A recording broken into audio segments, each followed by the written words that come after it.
দর্শক, আজকের ভিডিওতে আমরা যে বিষয়গুলো নিয়ে আলোচনা করতে যাচ্ছি, প্রথমত আমরা কথা বলবো আমেরিকার প্রেসিডেন্ট ডোনাল্ড ট্রাম্পের চরম বেপরোয়া এবং অবাক করা একটা অবস্থান নিয়ে, যেখানে তিনি খোদ ইরানের সুপ্রিম লিডারের সাথে দেখা করার জন্য কার্যত মরিয়া হয়ে উঠেছেন।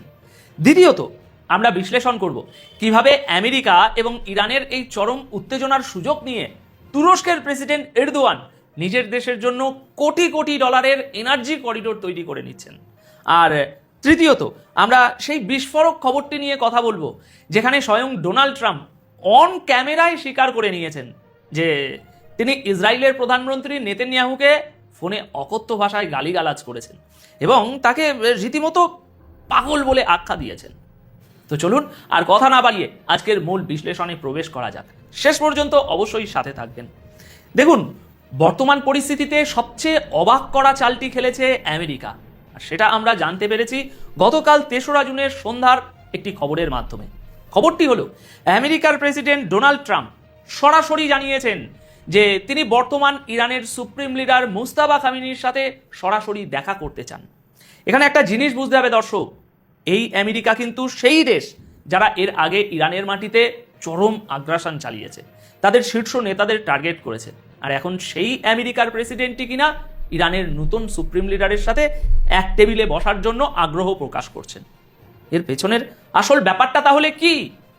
গতকাল ৩রা জুন নিউ ইয়র্ক পোস্টের একটি পডকাস্টে কথা বলার সময় ট্রাম্প খুব পরিষ্কারভাবেই বলেছেন যে তিনি খামেনির সাথে দেখা করতে চান এবং পরিস্থিতি কোন দিকে যায় তার উপর ভিত্তি করে এই মোলাকাত হতেও পারে। একই পডকাস্টে যখন ট্রাম্পকে মুস্তাফা খামেনির শারীরিক অবস্থা নিয়ে প্রশ্ন করা হয়, তখন তিনি স্বীকার করেন যে তার কাছে রিপোর্ট আছে খামেনির স্বাস্থ্য খুব একটা ভালো নেই।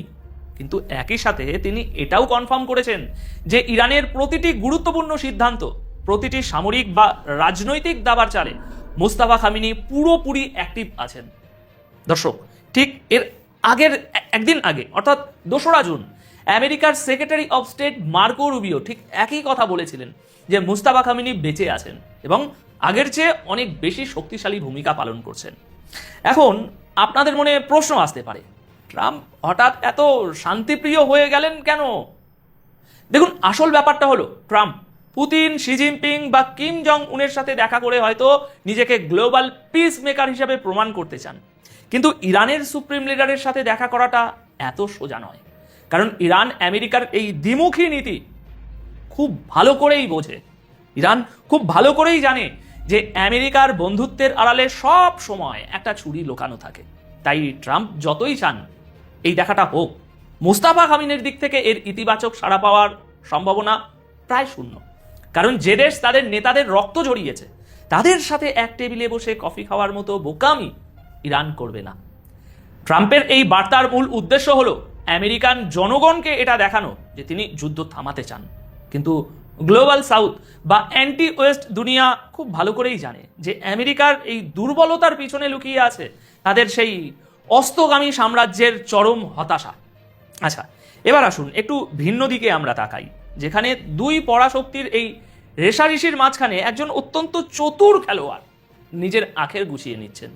তিনি হলেন তুরস্কের প্রেসিডেন্ট রেসেপ তাইয়েপ এরদোয়ান। দেখুন, জিওপলিটিক্সে একটা কথা আছে, এক দেশের সংকট আর এক দেশের জন্য সুযোগ। মধ্যপ্রাচ্যে ইরানকে কেন্দ্র করে বর্তমানে যে চরম উত্তেজনাকর পরিস্থিতি তৈরি হয়েছে, সেটাকে এরদোয়ান তুরস্কের জন্য একটা বিশাল অর্থনৈতিক এবং কৌশলগত সুযোগ হিসাবে দেখছেন। এরদোয়ান সম্প্রতি খুব পরিষ্কারভাবে বলেছেন যে বর্তমান এই যুদ্ধ পরিস্থিতি দুনিয়ার এনার্জি সাপ্লাই বা জ্বালানি সরবরাহের ক্ষেত্রে তুরস্কের গুরুত্ব বহুগুণ বাড়িয়ে দিয়েছে। এখানে পর্দার পেছনের আসল কূটনীতিটা একটু ভালোভাবে বুঝতে হবে দর্শক। বিশ্বের একটা বিশাল অংশের তেল এবং গ্যাস পারস্য উপসাগর এবং হরমুজ প্রণালী হয়ে যাতায়াত করে। এখন আমেরিকা এবং ইরানের মধ্যে যদি কোনো বড় ধরনের সামরিক সংঘাত বাধে, তাহলে ইরান যে কোনো মুহূর্তে হরমুজ প্রণালী পুরোপুরি ব্লক করে দিতে পারে। আর সেটা হলে পুরো ইউরোপ এবং পশ্চিমা বিশ্ব চরম জ্বালানি সংকটে পড়বে। ঠিক এই জায়গাটাতেই এরদোয়ান নিজের চাল দিয়েছেন। তিনি বিশ্বকে, বিশেষ করে পশ্চিমাদের বোঝাতে চাইছেন যে এনার্জি সাপ্লাইয়ের জন্য শুধু একটা নির্দিষ্ট সামুদ্রিক রুটের উপর নির্ভর করাটা চরম বোকামি। এর বিকল্প হিসাবে তুরস্ক নিজেকে এশিয়া, ইউরোপ এবং মিডল ইস্টের মাঝখানে একটা নিরাপদ এনার্জি করিডোর হিসাবে তুলে ধরছে। অনেক তেল ও গ্যাস যা আগে হরমুজ প্রণালী দিয়ে যেত তা এখন তুরস্কের বিকল্প রুটগুলো ব্যবহার করে সাপ্লাই হচ্ছে। এরদোয়ান জানেন যে জ্বালানি নিরাপত্তা শুধু অর্থনীতির বিষয় নয়, এটা একটা দেশের স্বাধীনতা এবং সার্বভৌমত্বের সাথে যুক্ত।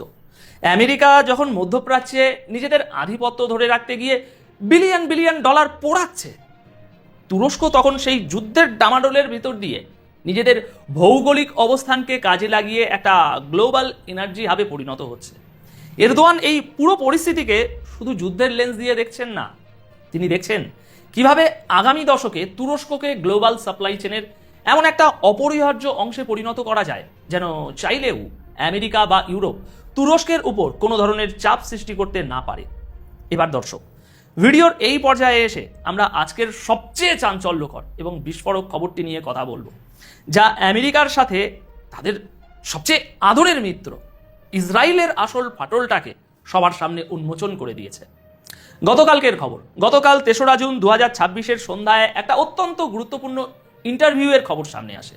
এই ইন্টারভিউতে ডোনাল্ড ট্রাম্পকে সরাসরি প্রশ্ন করা হয় যে তিনি কি সত্যি একটা ফোন কলে ইসরায়েলের প্রধানমন্ত্রী নেতানিয়াহুকে অকথ্য ভাষায় গালিগালাজ করেছিলেন এবং তাকে পাগল বলেছিলেন। ট্রাম্প কোনো রকম ভনিতা না করে সরাসরি ক্যামেরার সামনে স্বীকার করে নেন, হ্যাঁ আমি বলেছিলাম।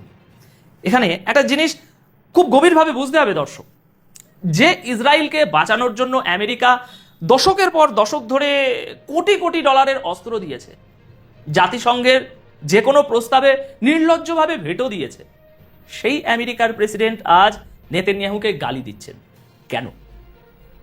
কারণ লেবানন ফ্রন্টে ইসরায়েলের চরম বাড়াবাড়ি। নেতানিয়াহু নিজের রাজনৈতিক কেরিয়ার এবং ক্ষমতা বাঁচানোর জন্য পুরো মধ্যপ্রাচ্যকে একটা ভয়াবহ যুদ্ধের দিকে ঠেলে দিচ্ছেন। এক্সিওসের রিপোর্ট অনুযায়ী ট্রাম্প নেতানিয়াহুকে ফোনে রীতিমতো ধমক দিয়ে বলেছিলেন, তুই পাগল হয়ে গেছিস, আমি না থাকলে তুই এতদিনে জেলে থাকতিস, আমি তোর জান বাঁচাচ্ছি, এখন সারা দুনিয়া তোকে ঘৃণা করে, ইসরায়েলকেও ঘৃণা করে। এক্স্যাক্টলি এই কথাগুলোই তিনি বলেছেন। দর্শক, ট্রাম্পের এই কথাগুলো শুধু রাগের বহিঃপ্রকাশ নয়, এটা পশ্চিমা বিশ্বের চরম হতাশার প্রতিচ্ছবি। ট্রাম্প বুঝতে পারছেন যে ইসরায়েলের এই পাগলামি আমেরিকার গ্লোবাল ইমেজ এবং অর্থনীতি দুটোকেই ধ্বংস করে দিচ্ছে। ট্রাম্প চাইছেন কোনো মতে এই মধ্যপ্রাচ্যের যুদ্ধ থেকে পাত্তারি গুটিয়ে বের হয়ে আসতে, কিন্তু নেতানিয়াহু জানেন যে যুদ্ধ থামলেই তাকে দুর্নীতির দায়ে জেলে যেতে হবে। তাই তিনি ইচ্ছাকৃতভাবে এই রায়তা সারা অঞ্চলে ছড়িয়ে দিতে চাইছেন।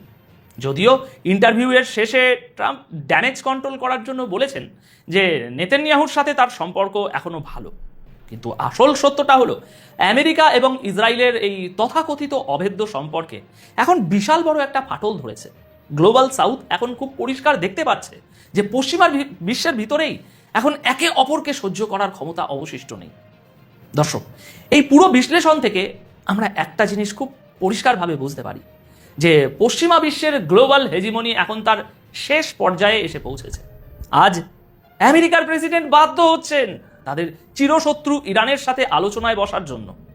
এটা প্রমাণ করে যে বিশ্ব রাজনীতির ভরকেন্দ্র এখন আর ওয়াশিংটনে আটকে নেই, বরং এটা একটা মাল্টিপোলার ওয়ার্ল্ডের দিকে এগোচ্ছে, যেখানে পশ্চিমা ব্লকের পতন চোখের সামনে স্পষ্ট হয়ে উঠছে। তো আজকের এই পুরো জিওপলিটিক্যাল বিশ্লেষণ নিয়ে আপনাদের কি মতামত? আপনাদের কি মনে হয় ট্রাম্প শেষ পর্যন্ত মধ্যপ্রাচ্যের এই ফাঁক থেকে আমেরিকাকে বের করে আনতে পারবেন, নাকি নেতানিয়াহুর জেদের কারণে আমেরিকা আরও একটা দীর্ঘমেয়াদী যুদ্ধে জড়িয়ে নিজেদের ধ্বংস আরও ডেকে আনবে? আপনাদের মূল্যবান মতামত অবশ্যই কমেন্ট করে জানাবেন। আপাতত এই বিশ্লেষণ তাহলে এখানেই শেষ করছি। দেখা হবে আগামী ভিডিওতে নতুন কোনো বিশ্লেষণের সাথে। সবাই খুব ভালো থাকবেন, সুস্থ থাকবেন। ধন্যবাদ আপনাদের সকলকে।